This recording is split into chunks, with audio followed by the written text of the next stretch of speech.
Tek raine glowing tungkae mletek.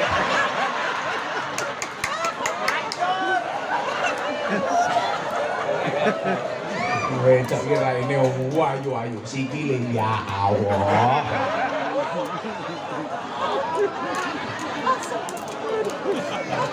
Wajahnya bit wow. Kakinya weh. Tenan.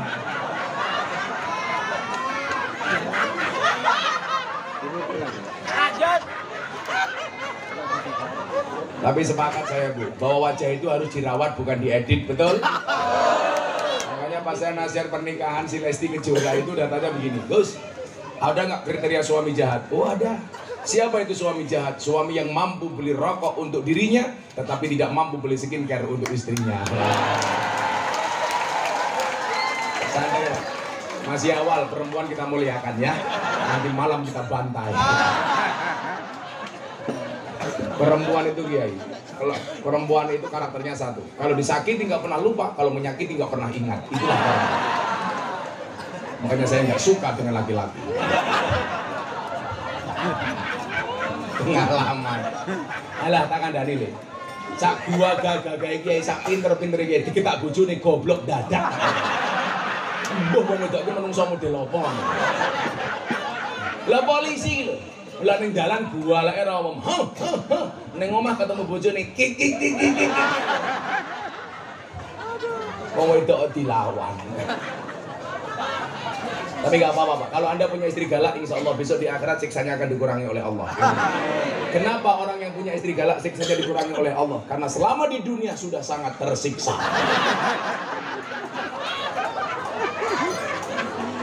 Anda tahu Pak, Umar bin Khattab itu setan demit jin iblis sama Umar bin Khattab. Sampai sebuah riwayat mengatakan kalau Anda punya rumah banyak uang supaya tuyul tidak masuk, tuliskan di pintu rumah Anda Umar Al-Faruq, setan gak berani masuk. Umar sama setan sama Umar takut, tapi Umar juga kalah sama istrinya. Itu artinya apa? Kalau Anda kalah sama istri, jangan-jangan istrimu keturunannya setan.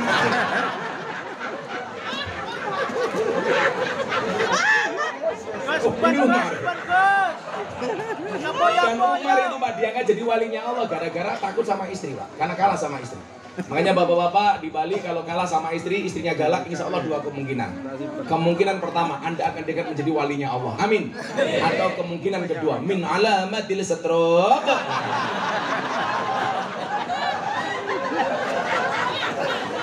Gus, empan Gus. Sallu ala Nabi Muhammad. Kembali ke pertanyaan tadi, Gus, bagaimana kemudian hari ini pendapat yang mengatakan kita harus sama persis dengan Nabi? Apa pandangan Gus Miftah? Wallah, Anda nggak akan bisa. Coba, kalau semuanya harus sama dengan Nabi. Laqad kana lakum fi Rasulillahi uswatun hasanah. Tugas kiai itu saya ingatkan, kiai itu tugasnya tidak untuk dicontoh, tapi ngajak umat untuk mencontoh Kanjeng Nabi. Kalau kiai sih mau contoh apa nih? Apalagi kamu mau contoh saya ngaji di lokalisasi, kamu gak akan kuat bergusuk, gak kuat.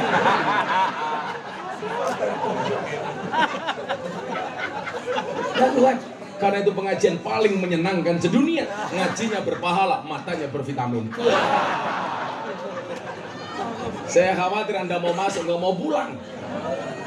Jadi kiai itu tidak untuk dicontoh, tapi ngajak umat untuk mencontoh Kanjeng Nabi. Kenapa? Karena profiling paling komplit itu Nabi. Anda mau melihat Nabi dari sisi apapun, dari sisi wajah, dari sisi akhlak. Wa kana an-nabiyyu sallallahu alaihi wasallam ahsanan nasi wajahan wa ahsana khuluqan. Nabi Muhammad itu wajahnya paling tampan, bahkan lebih tampan daripada Nabi Yusuf. Nabi Yusuf ketampanannya hanya 25% dibandingkan ketampanan Nabi Muhammad. Coba Anda bandingkan. Sampai kemudian sekian banyak kitab maulid tidak bisa menggambarkan kegantengan Nabi Muhammad. Kalau kemudian Al-Barjanji hanya mengatakan anta syamsun, anta badrun, anta nur, fauqa nur, itu belum ada apa-apanya bro. Anta Samsun, Muhammad engkau seperti matahari. Siang hari Nabi Muhammad keluar dari rumah. Pertanyaan saya, yang silau Nabi Muhammad apa matahari? Mataharinya apa? Makanya kenapa Nabi Muhammad kalau keluar rumah pasti ditutupi awan. Yang malu mataharinya, bukan kanjeng nabinya. Nabi Muhammad tidak punya bayangan. Kenapa? Allah tidak rela bayangan Nabi Muhammad diinjak-injak oleh makhluk lainnya. Anta badrun, Muhammad, engkau seperti bulan purnama. Kenapa? Malam hari gelap gulita, kanjeng Nabi keluar dari rumahnya, otomatis terang benderang. Tidak hanya itu, Bu. Nabi Muhammad dalam kandungan Siti Aminah, perut Siti Aminah munawwaroh, bercahaya. Coba ibu-ibu balik ketika hamil, perutnya munawwaroh? Tidak, tapi pede, peteng dedet.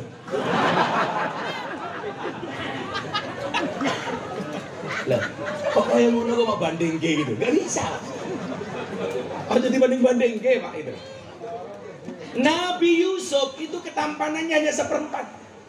Tapi kenapa Nabi Yusuf dinisbatkan sebagai nabi yang paling tampan? Jawabannya adalah karena ketampanan Nabi Yusuf bisa digambarkan, ketampanan Nabi Muhammad tidak bisa digambarkan. Ketampanan Nabi Yusuf bisa dilukiskan, Muhammad gak bisa, Pak. Tapi Anda tahu gambaran ketampanan Nabi Yusuf? Bahwa Nabi Yusuf rambutnya gondrong seperti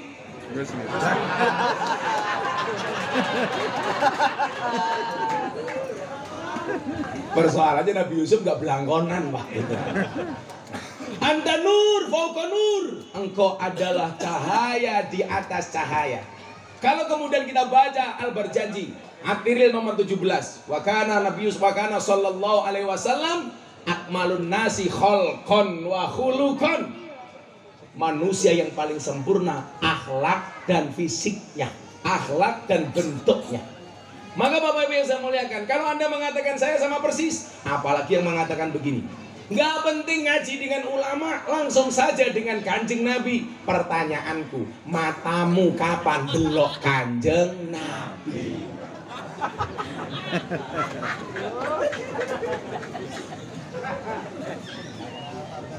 Loh, sekarang orang kok gaya banget.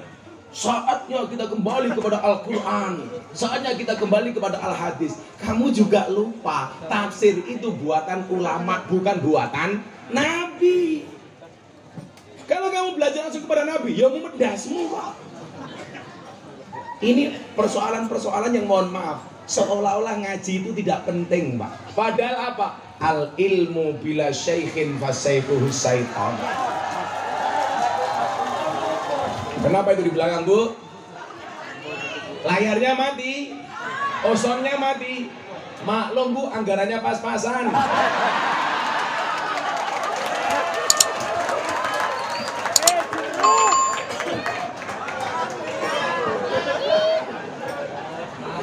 Dari ketua panitia ini kiai ini diancuk.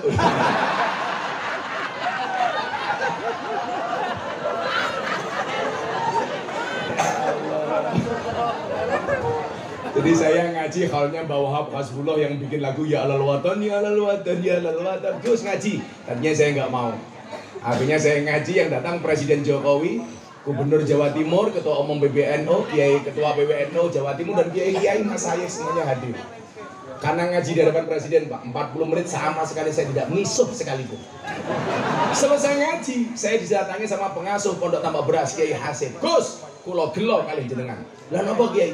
Ngaji 40 menit kok belas ora misuh.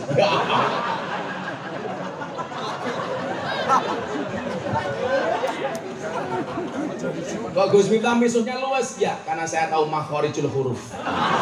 Jadi panjang pendeknya pas. Karena saya tahu ilmu tajwid, Pak. Jadi kalau misuh harus pakai makhorijul huruf, Pak. Jadi kadang-kadang malah pakai kol-kolah. Dangcok.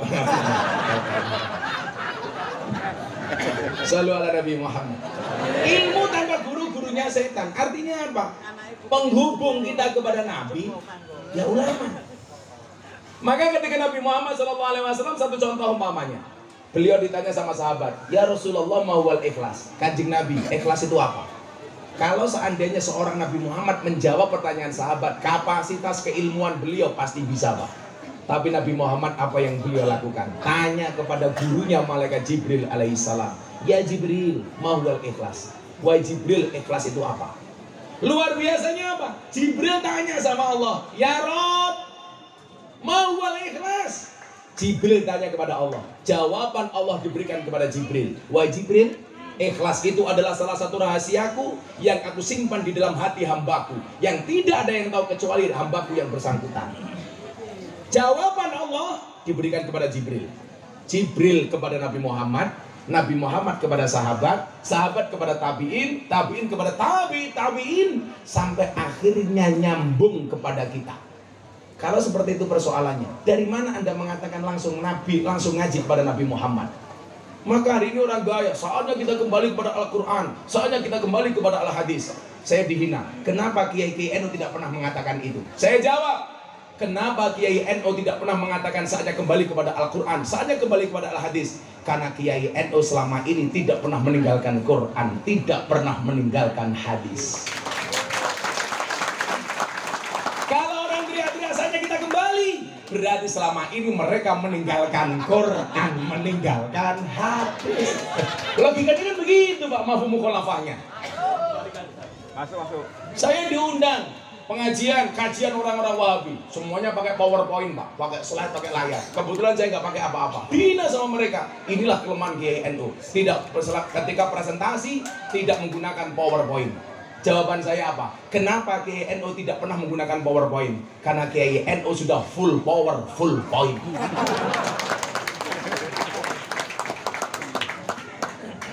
Kenapa kamu menggunakan PowerPoint? Karena kamu merasa tidak punya power, tidak punya. Makanya pola beragama kita itu asik Pak. Ketika saya ditanya, Gus kenapa pengajiannya dibuat ceria? Saya punya guru besar yang saya kagumi, namanya Imam Abu Hasan As-Sadili yang punya Sadiliyah. Beliau mengatakan apa? Kalau kamu berguru, gurumu nggak bisa membuat tersenyum, tinggalkan. Guru gaweane merengut. Betul ya? Tinggalkan. Coba kita lihat. Ketika Nabi Musa mengalami kebuntuan, tidak diturunkan hujan oleh Allah selama bertahun-tahun. Akhirnya apa? Ada dua syarat yang Allah berikan kepada Musa supaya Allah menurunkan air hujan. Yang pertama, jadilah umat yang rukun. Yang kedua kata Allah, wahai Musa, carilah wali Allah yang namanya Barakh. Ketika Nabi Musa bertanya, Tuhan, aku Nabi, kenapa aku harus minta doa kepada walimu? Apa jawaban Allah? Innahu yudhikuni fil yaumi salasa marrat. Karena Barakh sehari bisa membuat aku tersenyum 3 kali. Jadi mohon maaf Pak, ternyata Allah bisa diajak guyon bro. Milo guyon. Makanya kadang-kadang kita doa itu nggak usah terlalu serius. Kayak kamu jomblo, doanya santai saja bro. Ya Allah, jika dia jodohku jadikan dia istriku ya Allah. Namun bila dia bukan jodohku, kok dicek lagi ya Allah.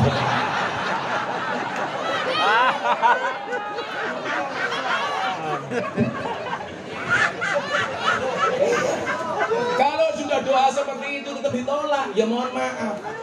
Kamu pakai quote-nya Gus Miftah, jika surat Yusufku tidak mampu meluluhkan hatimu, izinkan kulantunkan surat Yasin sebagai penutup kisah hidupmu.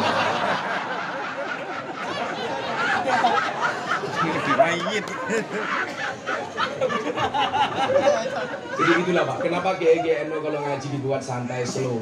Kalau saya bilang begini, Allah kan mengatakan dalam Al-Quran, la takhaf wa la tahzan, jangan takut, jangan sedih. Berarti apa? Bahagia itu hukumnya wajib, asalkan tidak bermaksiat. Kalau hanya dengan pengajian seperti ini Anda sudah bahagia, pulang keluargamu istimewa. Makanya ibu-ibu kalau suaminya tidak bisa membuat bahagia di rumah, kamu nanti pulang bisikan kalimat di telinganya, Mas, ini sebenarnya rumah tangga apa rumah duka?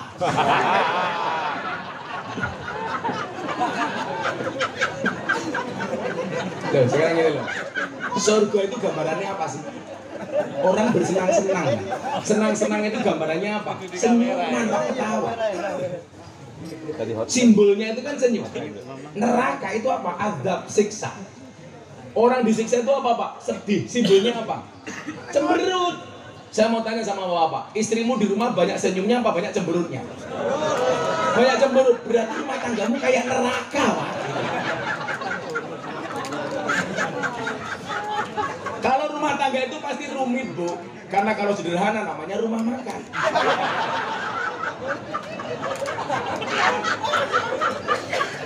Jadi apa? Sekian banyak cerita Kanjeng Nabi itu orangnya enjoy. Mungkin Anda masih ingat ya, sebelum kita lanjutkan soal nyontoh Nabi tadi. Anda masih ingat nggak cerita Nabi, sahabat Nabi yang namanya Nuaiman? Nuaiman ini sahabat yang paling lucu tuh, bosok-bosokan meneh. Dia sukanya minum. Tapi hebatnya apa? Nu'aim itu mau minum hanya ketika di hadapan Nabi, supaya langsung dihukum. Orangnya lucu, Pak. Dan ketika sahabat lain melaknat Nu'aiman, apa kata Nabi? La tal'anhu fa innahu yuhibbullah wa rasulah. Kamu jangan melaknat Nu'aiman. Kenapa? Karena di dalam hatinya masih mencintai Allah, mencintai Rasulullah. Satu pagi Nu'aiman membawa penjual makanan ke dalamnya Kanjeng Nabi. Kanjeng Nabi seneng, Pak. Wah, ditraktir sama Nu'aiman. Begitu Kanjeng Nabi makan, Nu'aiman makan.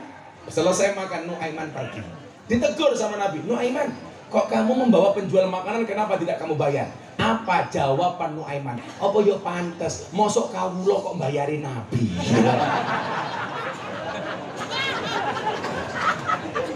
Masuk. Masuk. Itu Nu'aiman, Pak. Sehingga kemudian apa? Bagaimana kemudian agama ini kita desain itu asik. Saya itu merindukan zaman Gus Dur. Zaman Gus Dur itu orang berbeda agama, orang berbeda suku, santai, Pak. Kenapa? Karena dekat. Karena saling kenal. Lah hari ini mohon maaf ngomong agama dikit-dikit apa Pak? Penistaan. Kayak hari ini saya dilaporkan ke Polres Jakarta Selatan oleh lawyer Persatuan Dukun. Katanya pelanggaran KUHP penistaan dukun. Cie.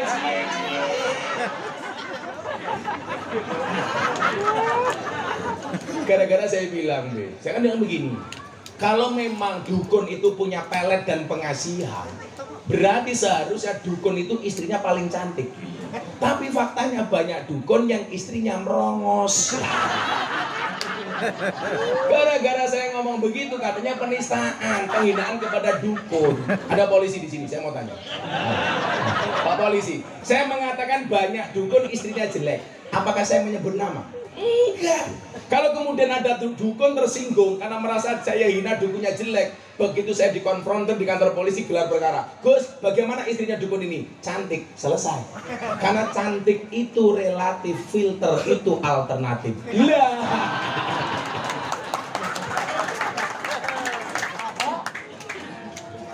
Sampai hari ini di Polres Jakarta Selatan nggak ditanggapi. Saya kemarin dengan 1 Oktober pengajian sama Pak Kapolri Probolinggo. Jari baik. Untuk apa diurusi? Malah dia bilang saya pansos. Kamu salah. Yang namanya pansos itu orang yang followernya sedikit kepada yang followernya banyak. Lawyernya dukun followernya 14.000. Saya 2 juta bro. Kadoan. Dolanmu kurang ngadol. Turumu kurang beli. Koncomu kurang oke. Kopimu adem.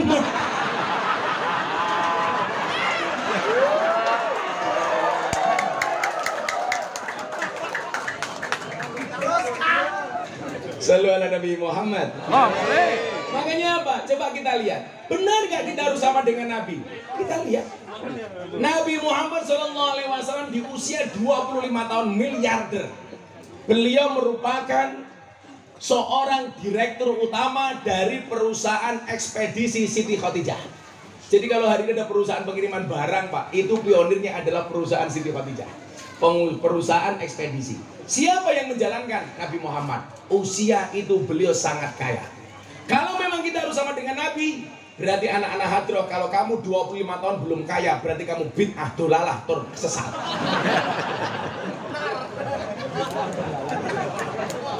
Ayo, 1, 2. Nabi Muhammad menikah di usia 25 tahun. Kalian orang Bali, orang Muslim, 27 tahun belum menikah, berarti selama 2 tahun hidupmu bid'ah dolalah. Wa kullu muhdatsatin bid'ah. Modar ayo. Kalau mau sama lagi, Nabi usia 25 tahun menikah dengan janda umur 40 tahun. Berarti anak Bali harus menikah dengan janda 40 tahun. Padahal Siti Khadijah walaupun janda 40 tahun, modelnya seperti gadis usia 20 tahun. Lah janda Bali, ya Allah.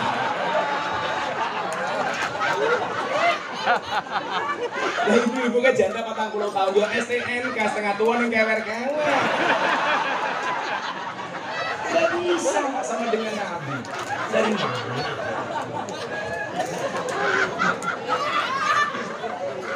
Siti Khadijah itu 40 tahun Pak, modelnya kayak 20 tahun.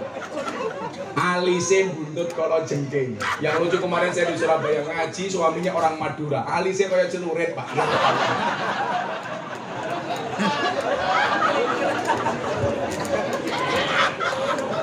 Alisnya kayak buntut kalau jengking, hidung irungnya bongkok semende, untune miji timun. Itu Siti Khadijah Pak, usia 40 tahun. Seperti gadis 20 tahun. Coba kalau ibu-ibu di sini 40 tahun. Bukan STNK lagi Mas, STMM setengah tua meh modar kok tidak apa. Ibu, muah. Tapi saya lihat ibu-ibu di sini insya Allah giginya juga miji timun. Neng timun tua tuh rodok bosok.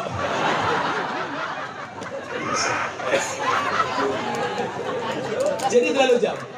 Yang kita contoh seharusnya apa? Perilaku-perilaku yang menggambarkan kesederhanaan Nabi. Contoh yang tadi siang saya sampaikan di Masjid Sanur.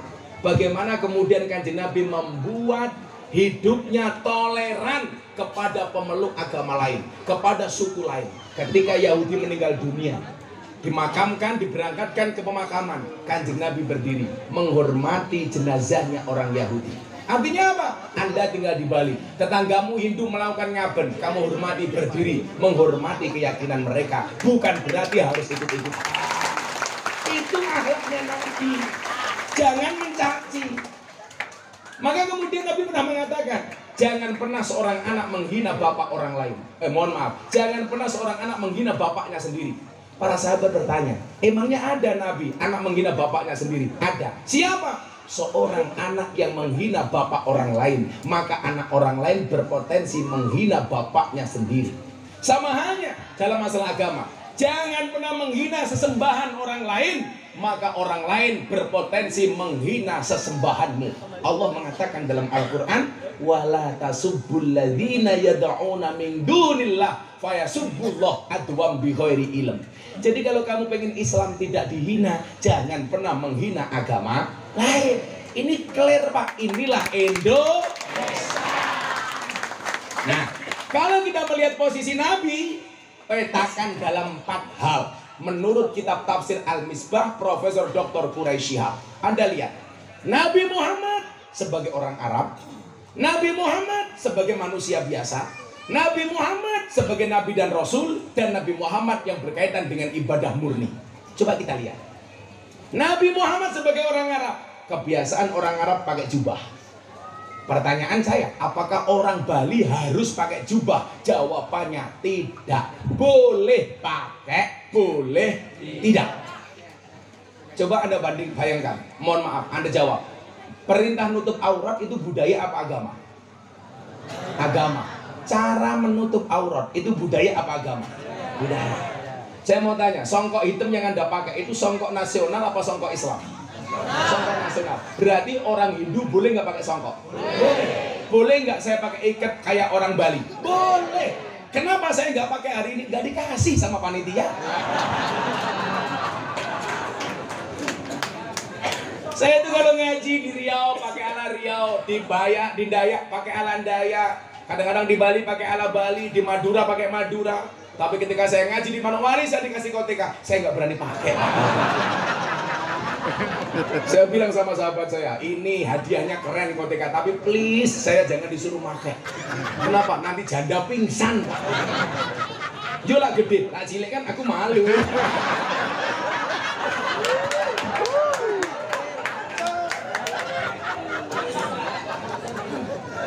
Jubah itu sudah ada sejak sebelum Nabi Muhammad lahir.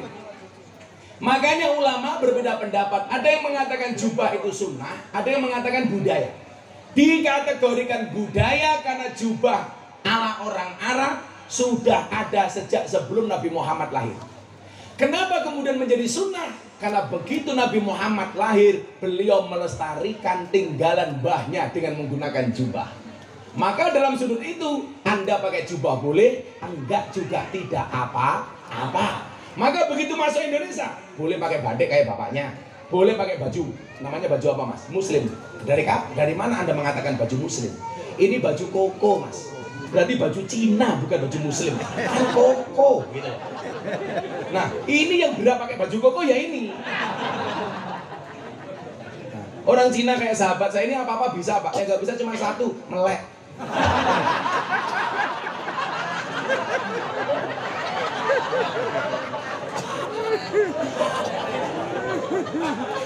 Ini namanya baju koko Pak, bukan baju muslim. Coba kalau baju muslim, namanya bukan koko Pak, gus-gus Pak. Gus-gus. Begitu masuk sini, boleh pakai jaket kayak Habib Piti, Mabes Polri. Nah, kita nyileh mengenai kan gitu kan. Boleh pakai celana jeans setan demit iblis, boleh. Boleh pakai kaos, boleh pakai baju, boleh pakai celana seperti yang saya pakai ini. Mohon maaf Pak, yang saya pakai ini namanya apa? Sarung. Kulot matamu ngawur.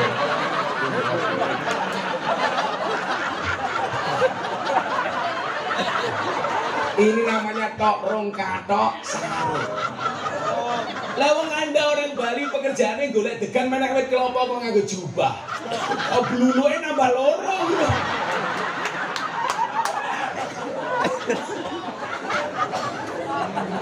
Oh pekerjaanmu ngeduk pasir ning kali kok nganggo jubah.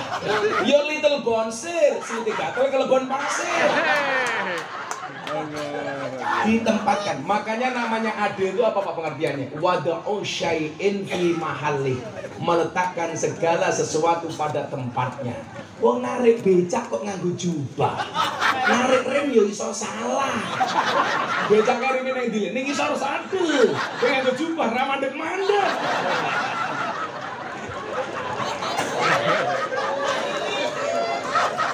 Apa meneh wetenge gede? Ayo. Rime cilik.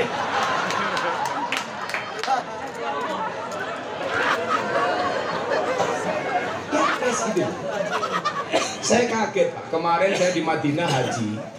Kebetulan kan saya kemarin haji dapat undangan kerajaan. Waduh, mantap. Saya bingung ketika masuk ke rumah sakit, rumah makan Mat'am Sin, rumah makan Cina Pak di Madinah. Banyak cewek Madinah yang tidak berjilbab. Ketika saya tanya, kenapa Mbak? Karena pemerintah kami mencabut kewajiban bagi perempuan untuk berjilbab. Sehingga fashion mereka hari ini mengikuti siapa? Berkiblat kepada Amerika. Coba Anda bayangkan, orang Arab kiblatnya hari ini nyontoh Amerika. Amerika sekarang belajar menggunakan blangkon dan beskap seperti orang Indonesia. Tapi orang Indonesia sekarang berkiblatnya ke Arab. Ini wis kewalik-walik. Orang Indonesia menyontoh Arab, Arab nyontoh Amerika, Amerika nyontoh Indonesia. Iki jadi sing goblok iki sapa? Jangankan cadar, jilbab mereka banyak dicopot karena Muhammad bin Salman mencabut kewajiban perempuan menggunakan jilbab. Kalau saya oke, jilbab kita pertahankan kalau Anda muslim nutup aurat. Tapi mohon maaf umpamanya kayak cadar. Jangan kemudian saya jalan-jalan ke mall dibilang sama orang, "Kiai, bojone kiai kok ora cadaran." Lah, raine bojo-bojoku dhewe. Kok ngopo sing cerewet cangkemmu?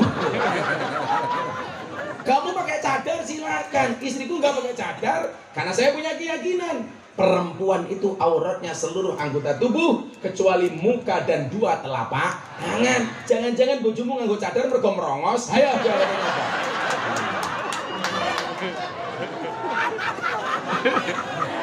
Apa merongos?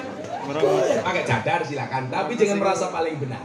Satu. Jadi Nabi Muhammad sebagai orang Arab dia menggunakan jubah. Kita orang Indonesia tidak harus sama dengan Nabi Muhammad. Nabi Muhammad itu pernah apa? Karena laki-laki itu kan auratnya mana sih? Bainas surrati warrukbati, antara dengkul dan udel. Jadi mohon maaf, kayak jenengan Pak Sinten namanya?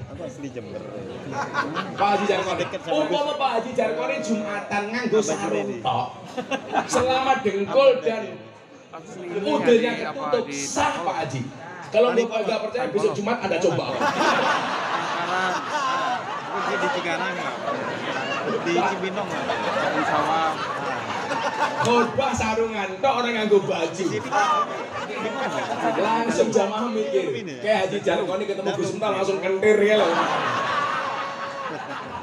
Tapi ingat, Islam tidak hanya mengenal etika tapi estetika. Maka dikatakan innallah jamilun wa yuhibbul jamal. Allah itu indah dan mencintai keindahan. Tapi kalau ngomong sah-sah, Kanjeng Nabi pernah pakai sarung cuma dililitkan ke lehernya saja. Seolah-olah Nabi Muhammad mengatakan apa? Bahwa syariat itu tidak menyusahkan, tapi memudahkan. Satu, yang kedua, Nabi Muhammad sebagai orang biasa, ana basyarum mislukum. Nabi Muhammad juga punya hobi. Hobi itu apa Pak? Kelangenan. Apa salah satu hobinya Nabi? Beliau paling hobi makan daging kambing. Daging kambing yang Nabi makan, kaki depan bagian kanan. Ketika diperiksa sama medis, kaki depan bagian kanan yang paling rendah kolesterol. Nah, apakah kita harus sama dengan Nabi makan daging kambing? Enggak. Kowe stroke ngeyel mangan daging kambing bablas tak. Jadi ya. Sunnah Rasul stroke ya modern kok gitu. Makanya kenapa dalam hal fikih, kenapa fikih itu fleksibel? Contoh hukum rokok. Muhammadiyah mengharamkan, NU memakruhkan. Tapi bagi orang NU, rokok bisa menjadi haram. Kapan? Ketika dirokok oleh orang yang punya penyakit jantung. Ketika ibu-ibu hamil, maka menjadi haram. Tapi selama tidak, makruh. Muhammadiyah haram. Gara-gara itulah saya mengatakan orang NU masuk surganya lebih dahulu dibandingkan Muhammadiyah. Kenapa? Karena imannya orang NU lebih kuat. Kenapa Muhammadiyah mengharamkan rokok? Karena Muhammadiyah takut dengan peringatan pemerintah, rokok itu membunuhmu. Sementara orang NU nggak percaya, yang membunuh bukan rokok, tapi malaikat Israel alaihissalam. Ada. Tak bilang Muhammadiyah berdiri seukur Pak. Karena peringatan pemerintah, rokok itu membunuhmu, bukan membunuhmu. Membunuhmu, Muhammadiyah.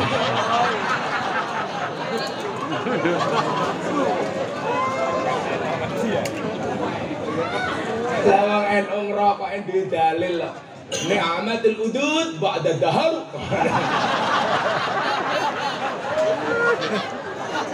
Kalau santri terus kayak beponi ni'matul dahar ba'da duhul. Saya itu alhamdulillah Bapak Ibu, saya orang NU tapi nggak pernah ngerokok dari kecil. Bapak saya perokok berat. Sampai satu ketika saya takut, bapak saya pulang, saya bawakan buku bahaya merokok. Langsung alhamdulillah bapak saya berhenti membaca.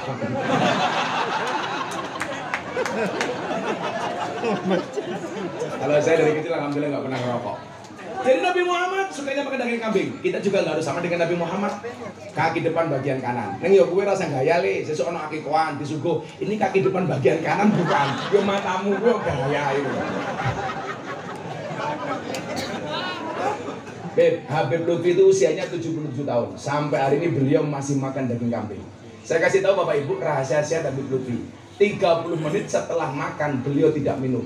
Jadi minumnya air putih setelah 30 menit. Jadi kalau makan sama saya beliau pasti makanya ada menu daging kambing. Karena daging kambing tidak ada efek samping tapi efek depan.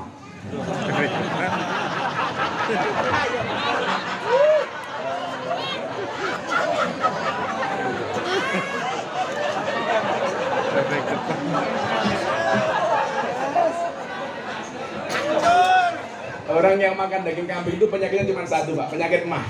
Mama.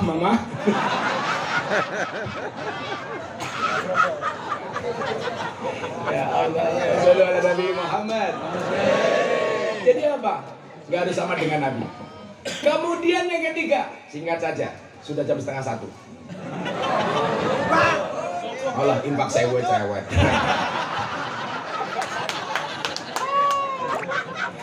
Ya Allah. Sebagai Nabi dan Rasul, Nabi Muhammad punya khususiyah. Salah satu khususianya apa umpamanya? Nabi Muhammad tidak boleh menerima zakat. Awake dhewe golek zakat. Makanya kalau ngaturi Habib ya, Anda jangan bilang zakat. Jangan bilang zakat. Karena dzurriyyah Bani Hasyim nggak boleh. Bahasanya bukan zakat. Tapi kalau hadiah boleh. Rasa cinta mahabbah boleh. Tapi ini zakat nggak boleh. Karena Bani Hasyim nggak boleh menerima zakat. Kemudian khususiyah yang lain. Anda kalau tidur bangun wajib wudu. Nabi Muhammad tidak. Kenapa? Karena Nabi Muhammad yang tidur hanya mata zahirnya, mata batinnya tidak tidur. Kalau Nabi Muhammad tidur, ya sudah begitu bentuknya. Dari awal terus sampai bangun begini. Coba kalau MC, kalau mau tidur tangannya di mana, bangun tidur tangannya di mana. Mau tidur tangannya di kepala atas, bangun tidur di kepala. Ya beda. Awal lagi. Nabi Muhammad sholat witir sama sholat duha hukumnya wajib, kita sunnah. Sunah ora tau apa meneh wajib. Lah iki subuhane kaya duha. Subuhan jam 7. Usul ini tambahi usul li fardhu subhi kawanen lillahi.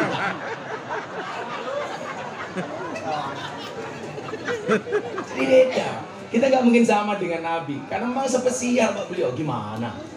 Kita nggak mungkin sama. Kemudian yang keempat adalah yang berkaitan dengan ibadah murni. Ini wajib sama dengan Kanjeng Nabi. Contoh, shollu kama ra'aitumuni usolli. Sholatlah kamu sebagaimana aku sholat. Maka sholat kita harus sama dengan Kanjeng Nabi. Makanya dulu di Malang ada kiai, ada Gus yang pengen Imam Asy-Syafi'i asyhadu alla ilaha illallah sampai rampung fil alamina innaka hamidum majid. Imam Syafi'i. Kalau Imam Hanafi bagaimana Pak? Asyhadu alla ilaha illallah. La nafi Allah isbat. Cuman berdiri sekali tok. Asyhadu alla ilaha illallah. Jangan bilang impoten, tak ajar gue. Kemudian Hambali, setiap ketemu kalimat Allah tangannya bergerak. At-tahiyatul mubarakatuh shalawatu thayyibatulillah. Assalamualaikum ayyuhan nabi wa rahmatullah. Assalamualaikum wa ibadillah. Asyhadu an la ilaha illallah wa anna muhammadar rasulullah. Jadi kalau ketemu kalimat Allah, towing. Itu Hambali. Kalau Maliki dari awal sampai akhir bergerak. At-tahiyatul mubarakatuh shalawatu thayyibatulillah. Gus Miftah pakai mana? Saya pakai pendapat Syafi'i. Asyhadu an la ilaha illallah. Anda mau pakai Hanafi begini-begini boleh. Mau pakai Hambali tuing boleh. Mau pakai Maliki boleh. Ya nggak boleh begini-begini.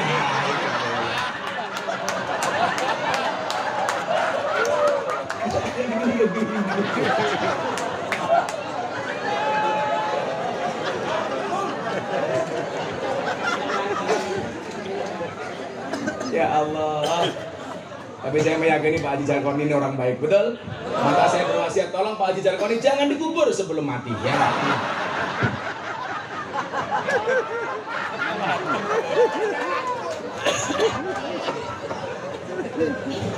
Sholli wa sallim daiman ala